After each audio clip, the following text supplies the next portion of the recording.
There are many different types of consultations, and the evidence internationally is quite clear that there are very smart ways of doing it and not so smart ways of doing it. And the officials, the council, does not have a strong track record in this regard, and they're obliged to provide effective decision making. The second point is that I'd make is that our community is diverse, and up to this point the council has only provided consultation processes for one interest group, namely Te Arawa.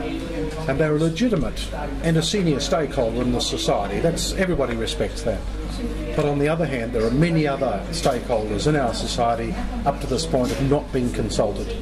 So there's a real urgency and a sense of people feeling alienated by the processes up to this point. Because the Te Arawa Partnership Plan does propose quite radical changes from what we've enjoyed in the past. I think it's a discussion that needs to be had. We've had the standing committee, which didn't have voting rights. It hasn't worked.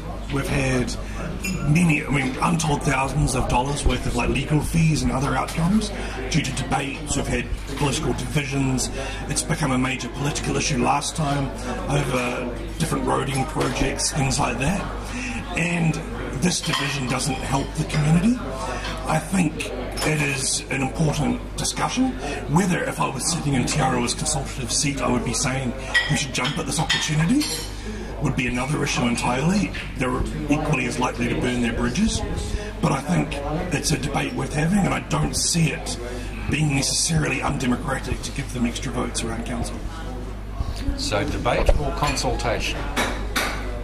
Well, we dispute the good sense in proposing that an interest group should be invited into a co-governance arrangement whereby they get to vote. Our elected councillors are the people that carry the responsibility of making decisions on behalf of the public, in the public good, in the general public interest. They, of course, represent various factions and groups. They all come from different parts of our very diverse society, and we respect that. So the work of interest groups is understood. But then to give one interest group favoured status and say you too can join some of our committees and be given voting rights takes them into a position of undue influence and is having disproportionate power, given their numbers, on council. The Rotorua Pro-Democracy Society was so concerned about the evidence from the past of poor consultations of council that they decided to assemble and publish the criteria they'll be using to judge the authenticity and the effectiveness of the consultation process coming up as part of a special consultative procedure that the council's obliged to provide.